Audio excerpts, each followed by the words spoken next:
If you have a Bible, would you take it? We're going to cover 2 books of the Bible tonight. 2 books of the Bible. They total 400 words altogether, so we'll be okay.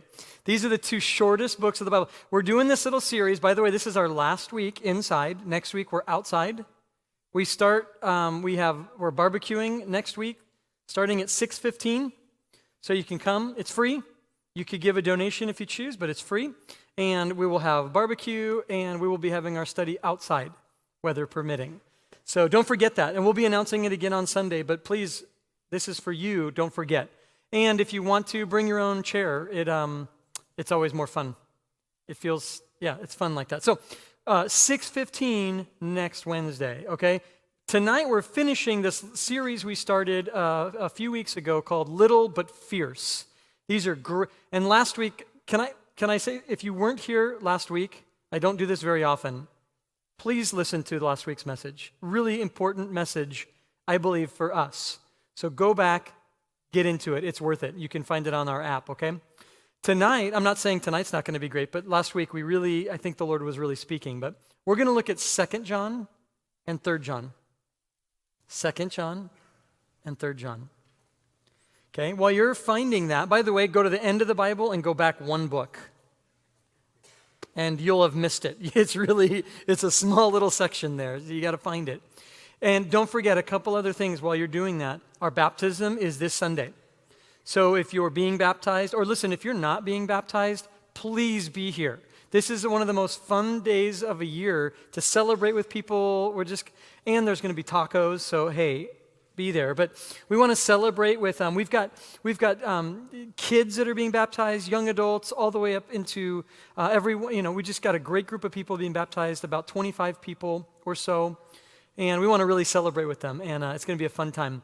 As well, not only are we're out there in the summertime, we're going to be looking in the Psalms, but we announced that we've got a trip coming up in the fall that's available to you. It's on our app. You can look it up there. The screen was there earlier. Leadership Studies from the Holocaust. We're going to be going to Poland and to Hungary, and we're going to be talking to different leaders within the Christian world there, and talking about the impact of the Holocaust and what's come out of that. And what does it look like to be a Christian in that part of the world? So I'm also personally excited to take you to my home. So I think you guys, I know you'll have a great time. You can sign up on our app. You need to do that pretty soon. Cutoffs are coming quickly. Okay, did you find 2 and 3 John? Yes. You did? Good, because These are great books. These are short. If anybody but John had written these 2 letters, no way they would have included them in the Bible, is my guess.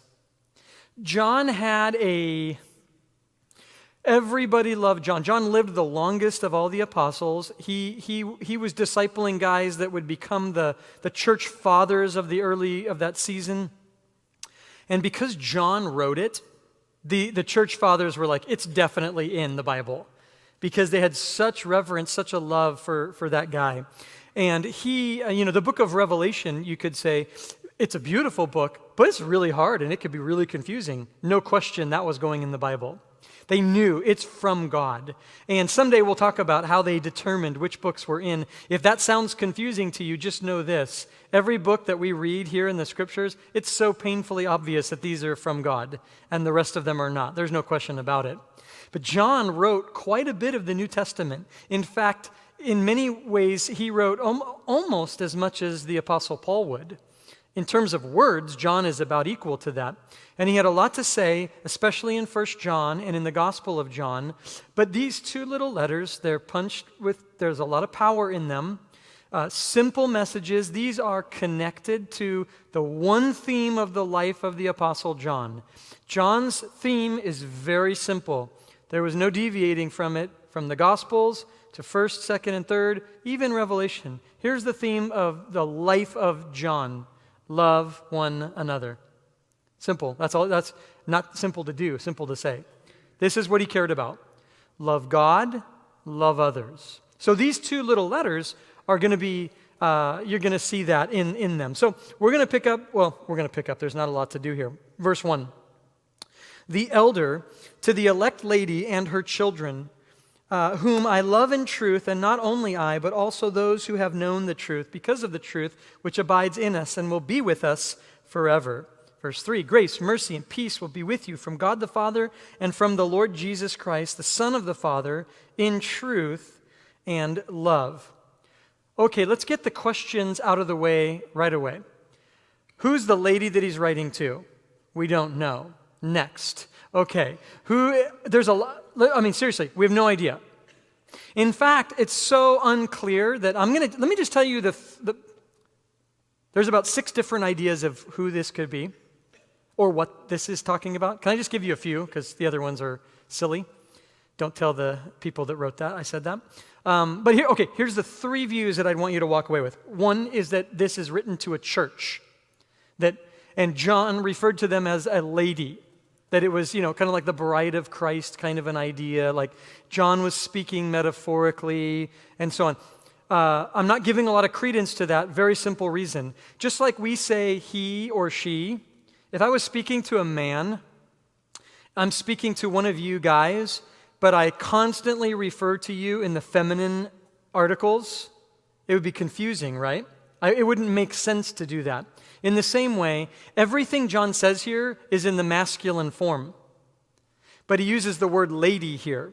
So the idea that it's in the feminine form, and he uses the word lady. There's no metaphor, there's no analogy. John's writing to a woman. So then there's some who say this was to Mary, the mother of Jesus. There's absolutely no evidence of that. It's a cool idea, but no evidence of that.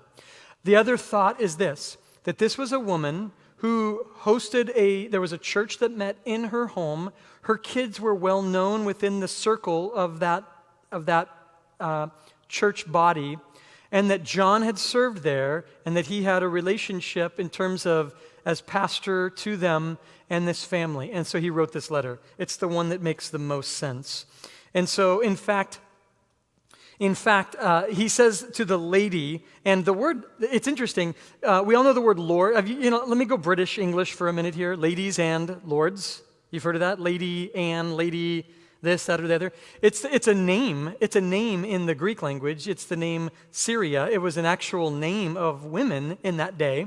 And so it's very possible that he just had fun calling her the lady, but that her name was Syria. Why am I giving all this credence?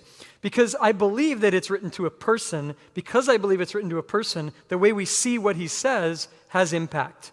And about 99.9999% of all commentators and scholars ever written on the gospel or on the letter of 2 John agree with me. Does that make sense? Okay, good. So, what is the message that he wants to convey? First of all, notice the few things that he does say here that are important. He combines these 2 ideas that I want us to really and I think it's the most important part of the whole letter. He says at the very end of verse 3, in truth and love.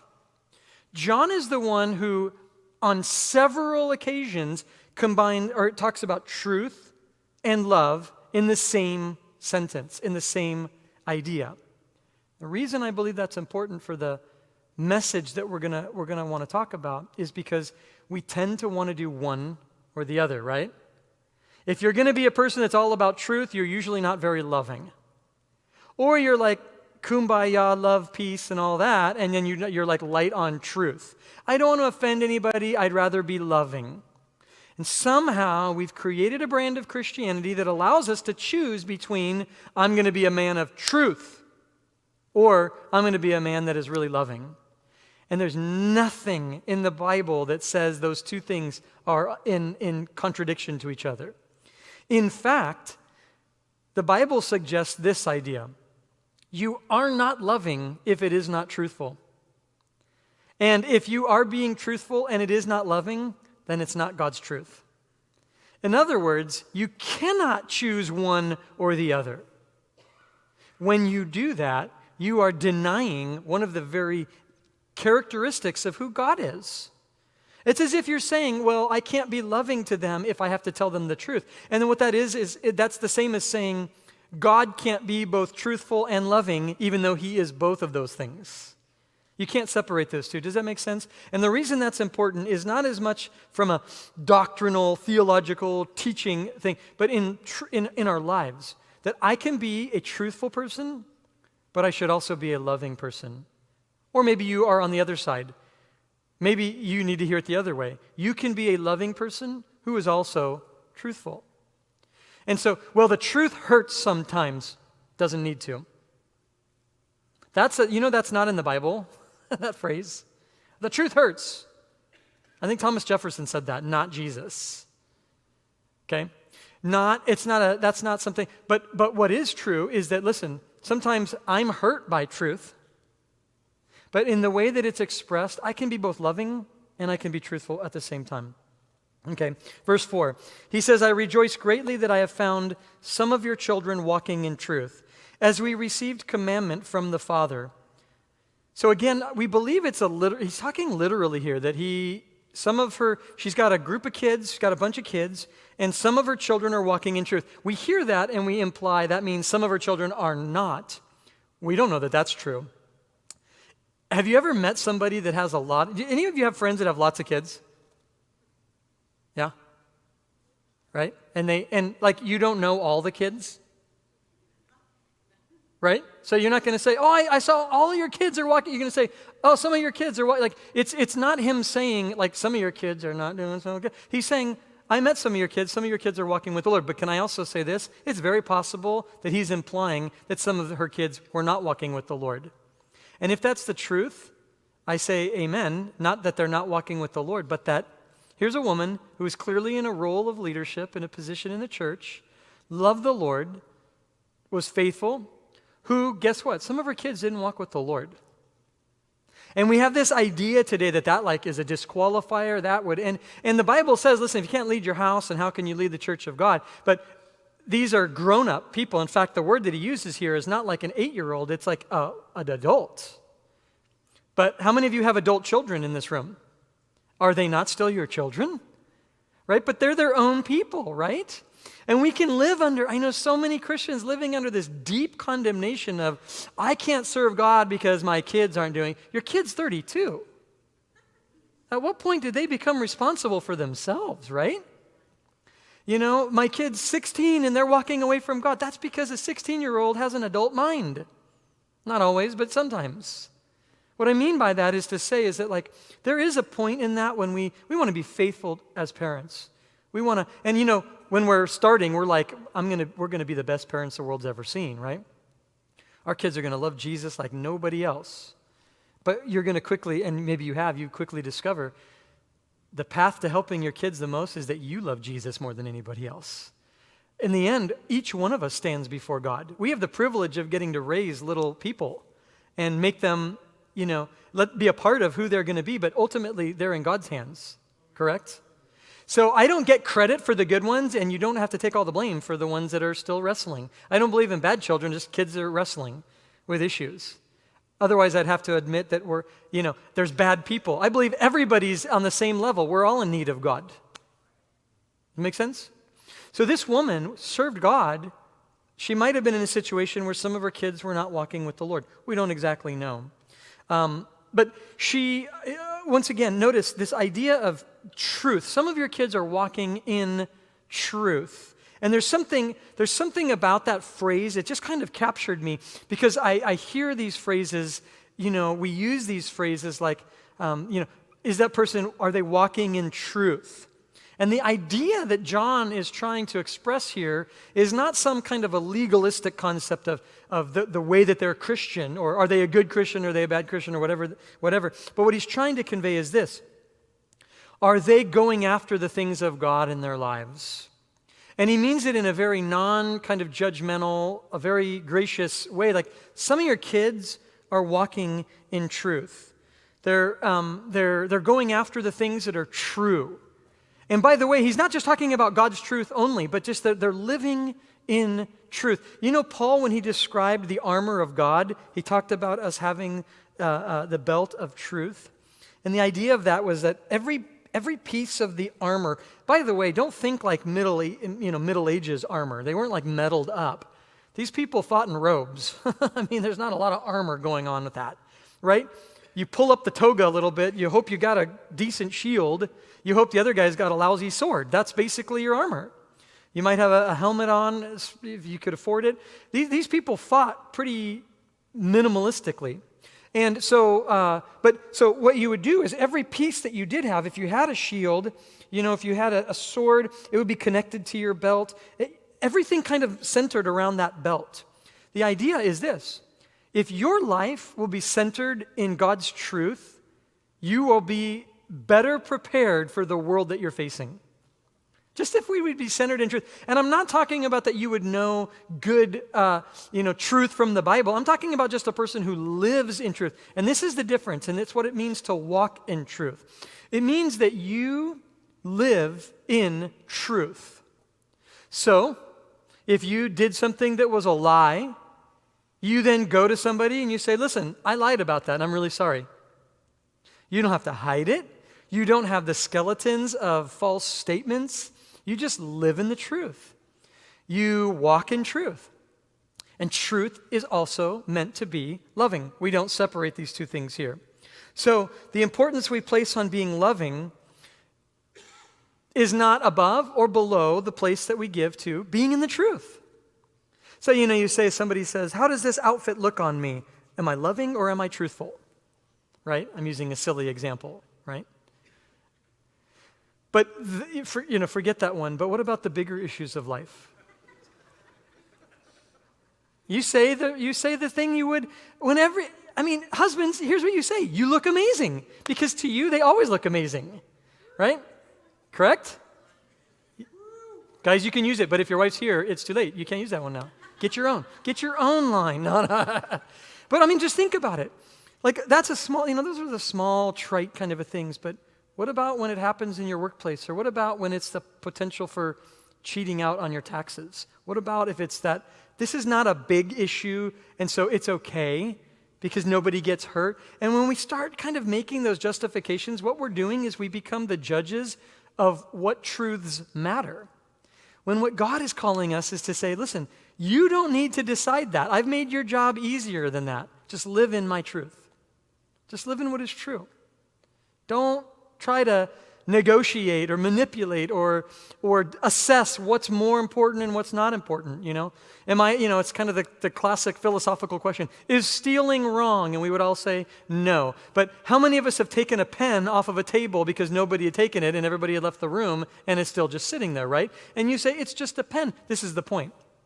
It's a part of that argument of what is ethical and what is not. And the reality is this: as we interface with each other, the two greatest gifts we could give to each other is to be honest and to be loving. Not one or the other, but both. And so we ask ourselves this simple question: am I walking in truth and am I being loving? And if I can't answer yes to both of these things, then something has to be realigned.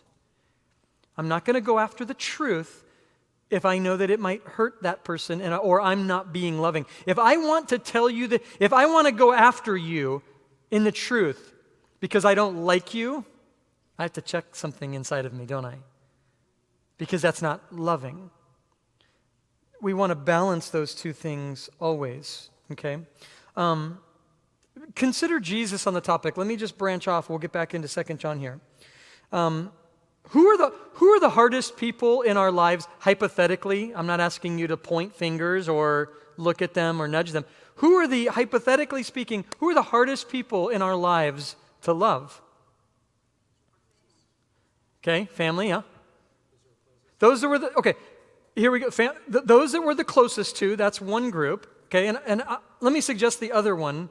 You may agree, you may not. I'm right. No, I'm just kidding. I'm in truth. That wasn't loving though, right? So, okay, the people closest to us are some of the hardest. We all know why, right? Because we know their weaknesses. Oh, I'm never going to do that again. If I don't know somebody and they kind of said something mean and I'm like, hey, dude, that was kind of harsh. And they say, oh, I'm so sorry. I'll never say that again. I'll probably believe them because I'll probably never see them again. But if my cousin or my brother or a spouse or a parent says that, you're like, you've said that to me 5,000 times. So it's harder for us to love those we're the closest to. And the second group are those that are just an issue to us. Oh, those people. Not even people. That issue. Issues are hard. It's hard to love people that are an issue. It's easy to love people once they're no longer the issue. Okay, so now think about this for a moment. Think of Jesus, think of his life, and who should have been some of the hardest people to love? It should have been the disciples. Because he's around them the most, he sees them the most, and yet to the very end, in fact, Judas would have been really hard to love if you knew that Judas was Judas. But Jesus loved him. Even to the very end, Jesus loved him. But notice this, Jesus' love for Judas didn't keep him from speaking truth into Judas' life. Do you notice that? Have you discovered that with your walk with God? That God can speak truth into your life that cuts really deep, but you can also feel really loved in the process? That's what God can do in our lives. And it's what he's calling us to do, and it's what John really focuses on here. Look at verse 5. I'm pleading with you, he says, lady. Not as though I wrote a new commandment, but that which we have heard from the beginning, love one another. That's John's thing, love one another. This is love, verse 6, that we walk according to his commandments. This is the commandment that as you have heard from the beginning, you should walk in it. And so this is what real love walks this way. If we love God, we will obey his commandments. Not because we think his commandments are heavy burdens, but because they're best for us. So because we love God, we obey God. It doesn't work the other way. We're not obeying God so that we can show him we love him. But we love God, and because we love God, we obey him. And in 1 John, John said this, the commandments of the Lord are not burdensome. And then I want to keep moving. You think, man, John wrote this faster than you're talking about it. I know. Stay with me. If you feel burdened by being a Christian right now, it isn't from the Lord. That burden that you feel, that's not, like you're like, man, I'm trying so... That's not coming from God. If you feel burdened trying to be a Christian, that pressure, I don't know where it comes from. I'll make some suggestions from you, from people around you, from what you think you're supposed to be, or what you think others think you're supposed to. But I can tell you who it does not come from. It does not come from God. God is not in the business of putting heavy weights upon you. I mean, just imagine that. Imagine that he loved you so much that he died to remove burdens from you. Why would he put them back on you? It just doesn't even make sense. Like if you just think of it that way, why would God do that? Answer, he wouldn't. If you are feeling the burden of your faith, that's not from God. So then what? And you're like, that's good, but now what? A realignment needs to happen, okay? Maybe you're the one putting that burden on. And listen, if you are and you need help, talk to somebody. We can help you realign that. We should be free. We should be light. Listen, life is filled with burdens. I'm not talking that your life is without burden. I'm saying if your Christianity is your burden, something's wrong. Now you're like, no, Christianity is not my burden, but my work is. Okay, I got you. We'll pray for you. Or that this situation in my life, or I'm struggling with my kids right now, or I'm struggling in my marriage. I get it. Burden-free is not what God's saying. But the burden of what it means to be a Christian, God has removed that as far as the east is from the west. He's for you. He's not going to then put a weight upon you. It just doesn't make sense. And so John's big theme is this. Love God and go after his commandments because it's not going to burden you down. You are going to just be able to run and be free. You're not going to be held back. Look at verse 7. Many deceivers have gone out into the world who do not confess Jesus Christ as coming in the flesh. This is a deceiver and an antichrist. So John's saying there's a bunch of people out there who want to lead us astray, which also means we shouldn't get discouraged if we see people walk astray. Can I remind you of that? And this is a hard one because I don't do good in this one. Because for me, like being in ministry, the hardest thing for me has been to invest with people and then watch them like totally walk away from the Lord. And not because I feel like, oh, I must have failed them or whatever. I went into this pretty sure of what I'm not capable of doing, okay? But that sense of like, man, they're going to do so good for the Lord and God's going to use them to touch somebody. And then you think, What happened that would lead them to go in a different direction? There's people who are trying to lead us astray, which reminds us that the potential exists for any one of us to go astray. And so when that happens, if that happens to any one of us, make the commitment in your own heart not to distance yourself, but to lean in. Lean in on those who need you. Lean in on those who have gone astray. You don't have to lean away. You could lean in. Lean in, be a part of that, be a part of the solution, and not just thinking you have to pull away. So he says that there is a deceiver. There's the deceivers, right? And he's talking about, it's interesting because obviously he's talking about how they see Jesus. And John is big on this. There's people in the world in John's day that did not believe that Jesus was an actual person. Okay? Jesus was not an actual physical person. And there's reasons that they believe that. Out of that has come at least one false religion that you are all familiar with, though it was born centuries later, Jehovah's Witness. Okay? But John's issue was not with the Jehovah's Witnesses. They didn't exist back then. But it's with people who are deceiving by promoting a Jesus that's different than the Jesus. Imagine that in that day, there was tons of people named Jesus. Okay? Jesus, right? In Spanish culture, you hear that a lot. You don't hear it in English very much. You don't ever hear it. You don't hear it in Hungarian. I never heard anybody named, it would be Jesus. I never heard anybody named Jesus. I heard them, yell that out a lot, but I never heard Jesus, right? So think about that. Imagine being in a culture where it was the name John, like that common. It was a very common name. And what John is saying here is he's saying this, listen, there's a lot of people who worship a person named Jesus. It's not the Jesus that we know.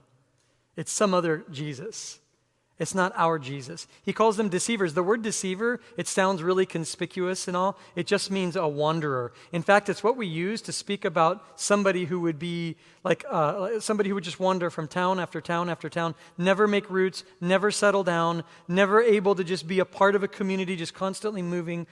And John says there's people out there who are trying to move you away from who Jesus is and who he wants to be in your life. And he warns us against them. Verse 8, look to yourselves.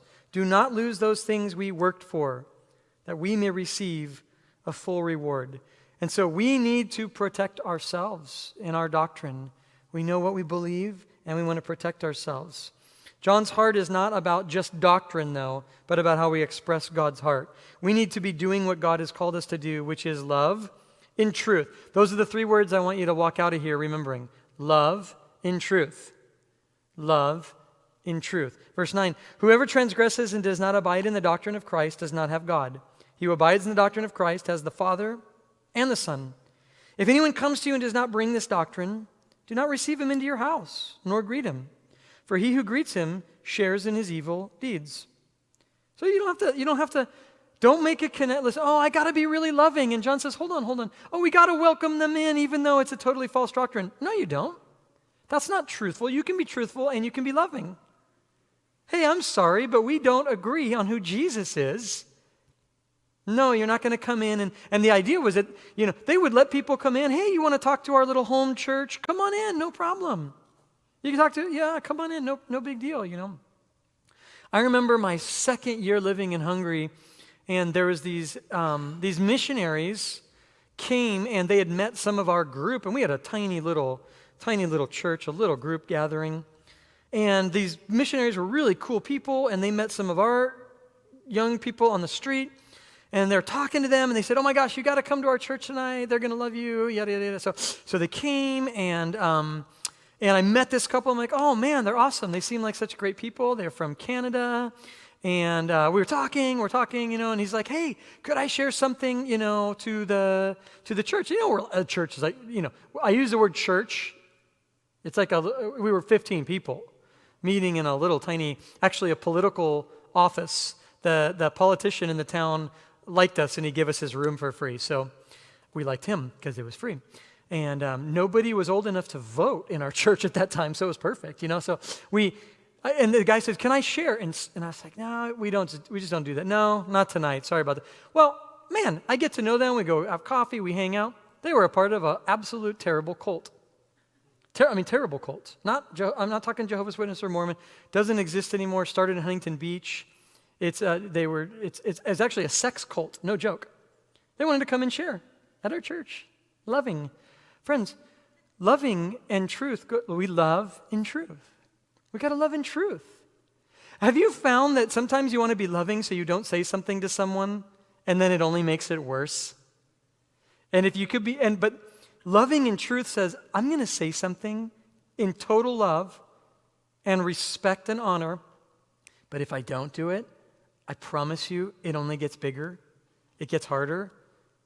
And then when you finally do decide, here's what happens. You finally do decide to do it, and then it ain't love no more because you're just so frustrated now. You're like, I loved you a month ago, but now I have got to tell you something. And then guess what? You're the one that's wrong. It's not on them anymore. It's on us, right? So we want to learn how to... do you imagine how much better church would be if we would all be loving enough to talk to each other?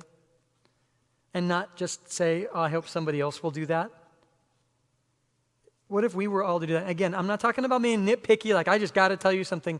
If you got to tell somebody something, don't tell them. Keep it to yourself. But if you feel that burden of love because you would want them, then you can do that in a way that could be really gracious and caring and compassionate. Verse 12 and 13, I have many things to write to you. I don't wish to do so with paper and ink. I hope to come to you and speak face to face that our joy may be full. The children of your elect sister greet you. Amen. So it's a sweet way to end a letter. Basically what he's saying is this. I got so much more to say, but I want to talk to you face to face. I don't want to do this in a letter. I want to talk to you face to face. Look at the next letter here. The elder, again, he's John, to the beloved Gaius, whom I love in truth. All right, let's get it out of the way. Who is Gaius? We have no idea. Verse 2, Beloved, I pray that you may prosper in all things and be in health, just as your soul prospers. This is a kind, really cool introduction. John loves this guy so much, and he says, I'm praying that you would be physically healthy in the same way that your soul is prospering. Now, some people have taken this to mean that if your soul is prospering, you will be physically healthy. And that's a false deduction. That's like in a scientific terms, you're making a false deduction. If this is true, then this must be true. It doesn't work like that. John is not saying if your soul is prospering, you will be physically healthy.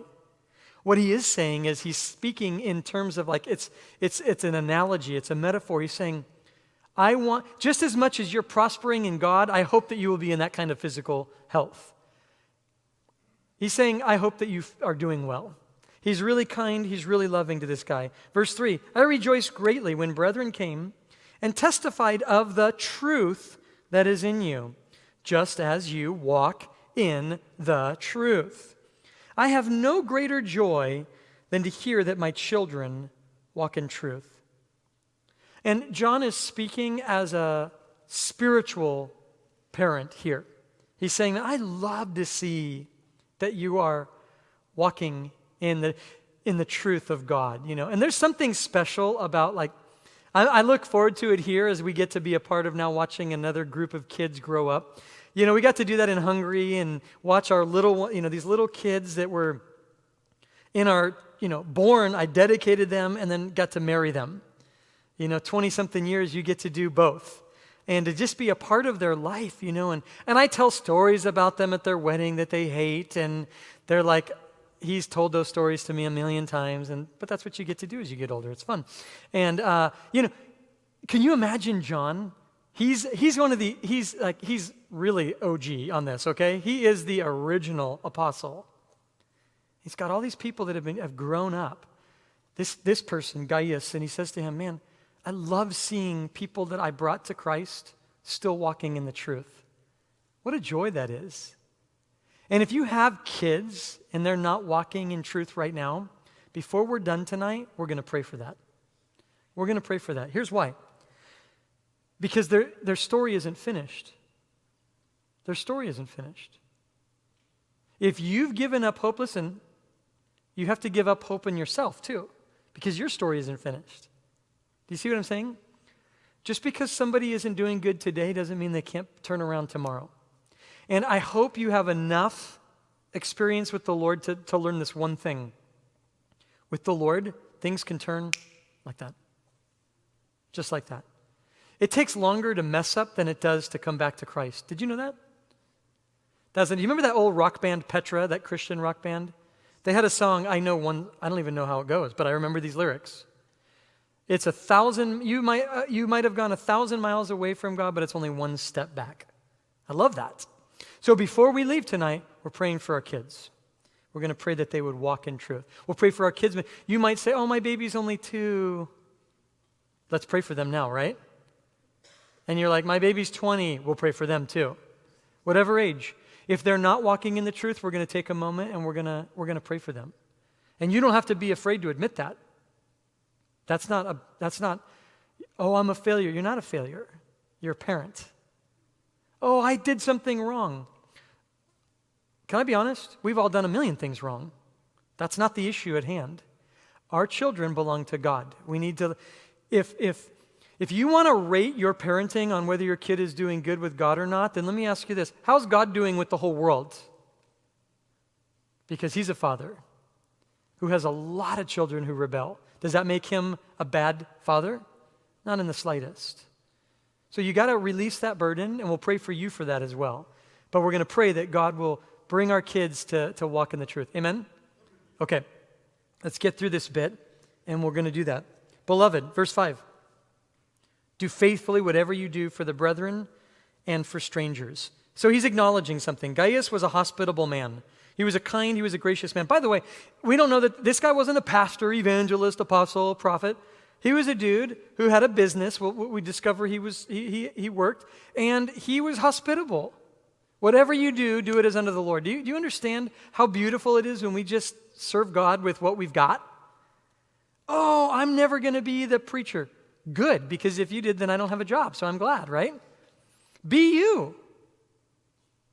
And you living out, and we're going to talk about this on Sunday. I'm super excited. There's my shameless plug for Sunday, shameless commercial. But we're going to talk about that. You being you in Christ, there's nothing greater than that. Nothing. Verse 6. We've borne witness of your love before the church. If you send them forward on their journey in a manner worthy of God, you do well. Because they went forth for his name's sake, taking nothing from the Gentiles. We therefore ought to receive such, that we may become fellow workers for the truth. In those days, there was not always like one pastor in one community. They were traveling, moving around, home to home, city to city. There wasn't a lot of them. And even those that were there were getting killed all the time. The turnover rate for people in ministry was incredible. Death and just banishment, prison, and you go on and on and on. And so they were moving around and constantly sharing in different locations. And it was for that church to be hospitable, bring them in, help them have a place to stay when they were there, so on and so forth. Gaius was that guy. Hey, you're in town. I got you. Come and stay with me. We got you. No.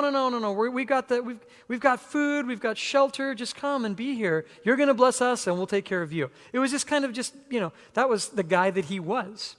And you think about that, and you think, wow, do you have any idea how powerful of a ministry it is to be a hospitable person? If you don't, let me share this story with you. There was a young boy whose parents were in ministry, kind of, but laymen. They were in those days they called them laymen. It just meant they weren't like professional ministry, but they loved God. They served the Lord. And whenever there was people traveling through, they would always have them over, and they would always have a big meals together. And this young boy growing up, hearing these great stories, and it moved him so much that when it was his turn, he knew God had called him to a place. His name was Hudson Taylor. And he was meeting missionaries and families and leaders from all over. And the hospitality of his parents gave him a heart to want to go out and reach the world. And if you don't know who he is, he's one of the greatest missionaries to China of all time. Actually, for sure he is. I'm super biased. I love Hudson Taylor. Okay? And it started in his home, a small little home in England. Not a wealthy home, but a kind home. So you have big plans for your kids, be kind. Be kind at home. Show them what hospitality looks like, and they'll change the world, truly. Verse 9, I wrote to the church, but Diotrephes, who loves to hate to have the preeminence among them does not receive us. Therefore, if I come, I will call to mind his deeds which he does, prating against us with malicious words, and not content with that, he himself does not receive the brethren. He forbids those who wish to putting them out of the church. Beloved, do not imitate what is evil, but what is good. He who does good is of God, but he who does evil has not seen God. So this is a public shaming almost. In fact, it's worse than that. We've been reading about this for 2,000 years. This guy's name has been trashed. But there was something going on. This man was not hospitable. He was controlling. He was manipulative, is the idea that John gives us. And John, who is the most loving, gracious, kind, at this point, he's a really old guy, super loving. He says, no, this is wrong. What he's doing is wrong. I'm sure everybody else was like, we don't want to say it because he's a leader. So John comes and he sees it and he goes, nope, here's his name. This is a no-no. We're not going to do that. And so John didn't ask you and I to walk in truth. He also walked in truth. He loved in truth. Verse 12, Demetrius has a good testimony from all and for the truth itself. And we bear witness, and you know our testimony is true. We don't know nothing about this guy, but just to hear John the apostle say that about him, this guy's awesome. Could you imagine that? Hey, this guy has a good testimony. Verse 13, I got many things to write, but I don't wish to write to you with pen and ink. So John had a little thing that he said to everybody, it sounds like, right? This is the second time he says this, right? But I hope to see you shortly, and we will speak face to face. Peace to you. Our friends greet you. Greet the friends by name. The early church was a place of friendship and family and unity and community and hospitality. And if there's anything that, I've heard people say to me, oh man, I really wish I was alive during those days. It would have been so amazing. And there's things that would be great about it. I'm a big fan of like indoor plumbing and things like that. There's things that are not that cool from 2,000 years ago, right? But the truth is that we're no different. We are the church of the book of Acts in as much as we are loving and truthful and hospitable and thoughtful and community. We have buildings that they didn't have, but buildings don't make church. People make church. We have things that they don't have, but those things don't make church. We make the church. And in Jesus, who's at the very center of it all, this is what makes church the church. And so loving each other and praying for each other and caring for each other and helping each other listen, how many of you would acknowledge tonight that there's areas of your life where you feel very weak in? And I know probably most of us are going to raise our hand. Anybody would say that? Okay, most of us, right? But then let's also flip it. Are there areas in your life where you feel like you're stronger in or you feel like you're doing okay in? Not like strong in a prideful way, but like, I feel like I'm doing okay in some areas of my life. Would you raise your hand for that? Yeah? Some of you are like, nope.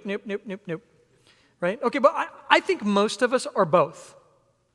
I think there's something where you say, gosh, I feel terribly weak in this. But at the same time, you might have other areas you go, I'm feeling okay. Somebody might come to you and say, could you pray for me? And you're looking at your life and you're like, no, dude, if you knew, you need to pray for me. But that's how we become mutually beneficial. Did you know that God knows all those things? Can you imagine this? That God sovereignly knows that that this room and the people in this church, that we have weaknesses and strengths that would complement each other? Could you imagine that? That God did not fill this church with a group of people who are all weak in exactly the same thing? Can you believe it? God knows what he's doing. So if you're feeling weak in one area, and I kind of highlighted the area of maybe you feel like your kids, because they're not walking with the Lord, it makes you feel like you're the failure. And we've got plenty of reasons to all feel like failures. But we need the Lord. So if you're feeling weak in that, I promise you've got your strengths that we benefit from. Thank you so much for being with us today. We really pray that the ministry of Calvary San Diego is strengthening and encouraging you in your faith. We would love for you to download our app and share your story of how God is working in your life. Also, if you would like to invest in the ministry of Calvary San Diego, you can financially partner with us by visiting our website at calvarysd.com/give. Thank you so much and have a great day.